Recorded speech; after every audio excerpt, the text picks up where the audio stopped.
Okay, let's take a look at this email from Cheryl. Cheryl, thank you for the email. It says, "Good evening, David. First, I would like to tell you that I love your show. Thank you very much. I appreciate that. It's very informative. I have done nothing but worry about losing my Social Security benefits since Trump was elected back into office." Okay, so first off, when it comes to Trump being back in the office, what are the promises that have been made so far? President Trump has said that he is not going to cut Social Security. Okay, now you can believe that or not believe it, but that is what he is saying. So hopefully we won't see any interruptions when it comes to Social Security as far as making cuts to the program. And realistically, the cuts are going to come from Congress first. So Congress will put a bill together. That's the only thing that I'm really concerned about. You do have some politicians right now that are talking about they want to cut Social Security, are talking about they want to change the way Social Security is, where they want to make a reform, privatize Social Security. You hear politicians talk about that. So my fear is that they would put a bill together and pass that bill through the House and the Senate, and then it gets to the president's desk, and now the president has a dilemma. Does he pass this bill or does he veto this bill? And so that would be my concern at the current time. Okay, let's go ahead and continue. It says, "I watched a video earlier this evening about the Social Security website being moved to Elon Musk's X account. After that, I watched one of your recent videos regarding Social Security. I went back on YouTube to find that other video, but I couldn't locate it. Do you know anything about the Social Security website being moved to Musk's X account? Thank you for your time, and I look forward to hearing from you soon." Okay, now the Social Security website is not being moved to X. Okay, what they're doing is they're using X to communicate. So they're going to be putting out press releases and things like that on X. Now, they're not just putting it on X. They're going to put it on other social media platforms, as well as I believe they're still going to have it on their website. I know I sign up for their little newsletter, so anytime there's a press release or anything like that, I get an email and I can take a look at it. That's something that I would highly recommend for you to do. That way you get that information as soon as it comes from Social Security. They'll send you an email. And all you need to do is sign up for my Social Security account, and then you can ask them to send you that information. You can also do that for the Social Security Fairness Act. You can ask them to send you information regarding the Social Security Fairness Act. So you can do a lot of that. But when it comes to X, when it comes to Twitter, what they're doing is they're just using Twitter to put out their press releases. Now, to my knowledge, it's not exclusively on X, so you don't have to have a Twitter account in order to receive that information. You should still be able to receive it on the website as well as some other social media. Okay, next email is coming from Melvin. Melvin, thank you for the email. It says, "I believe I am qualified for an increase of my Social Security, but have not received any checks or correspondence from the Social Security Administration. I have attached a photocopy of my history online from them, and it shows the following. It says working for a private company from 1967 to part of 1972. Then from 1972 to 1985, I worked for the government. And then from 1986 to 1998, I returned to the private sector. And then from 1998 to 2016, I returned to government. Also part-time, non-government jobs from 2003 to 2016 until I retired from both jobs. In 2016, I started receiving Social Security. How do I know if I was affected by WEP? Should I contact them at the end of April or do something else in the meantime? I appreciate the public service you provide on this, and I am grateful for all the time you spend on this important issue. It is a blessing to all of us. Thank you." Okay, Melvin, thank you again for your email. Now, in this situation, yes, I would contact Social Security because you need to find out if you qualify or not. And I did look at the photocopies that you sent, and I did see that there were times that now, if I'm looking at the information coming from the My Social Security account, that's what I think it's coming from, it does look like you have times where you were not paying into Social Security. And so what that means to me is you could qualify for the increase under the Social Security Fairness Act, but you're going to have to contact them and have them go over everything with you in order to see if you qualify.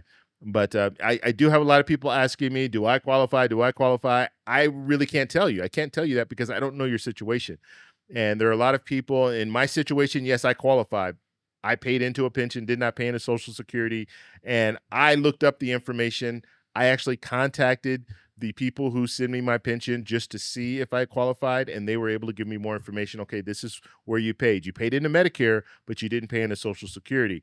And then later down the road, our association came out and they told us, yes, we do qualify under the Social Security Fairness Act. So there are different ways that you can go about it. You can contact Social Security if you're not getting through the Social Security, if they're not returning your call or what have you. You can contact if you still belong to an association, which even when you retire, you can still pay into the association. I currently do.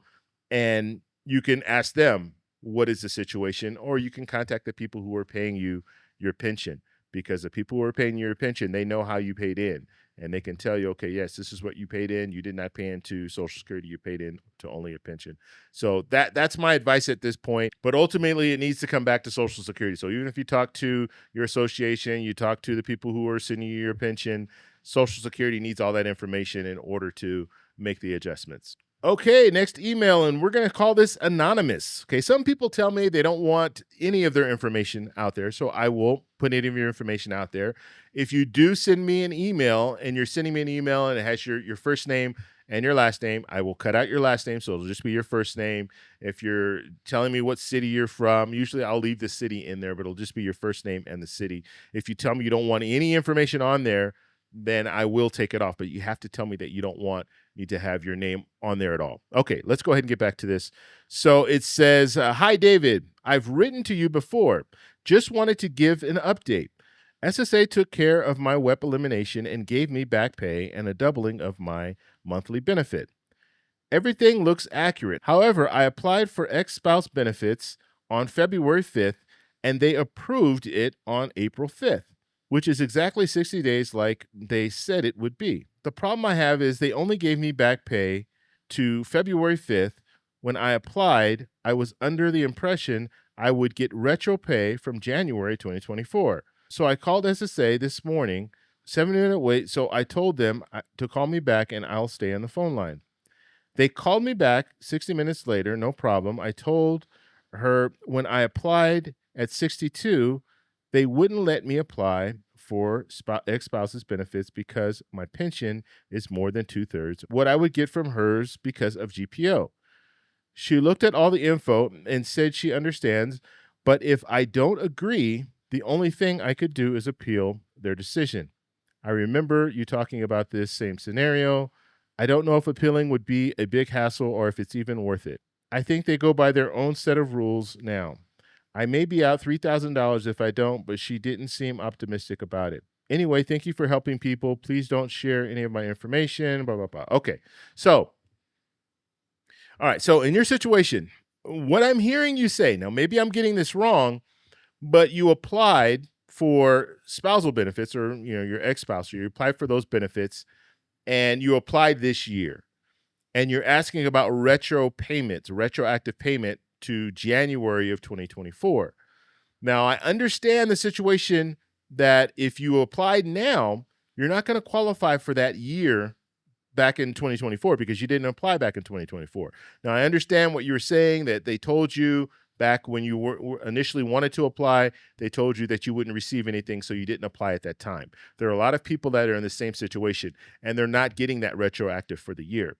But what I also heard you say is that under WEP, you qualify as well, and you received a retroactive payment for that.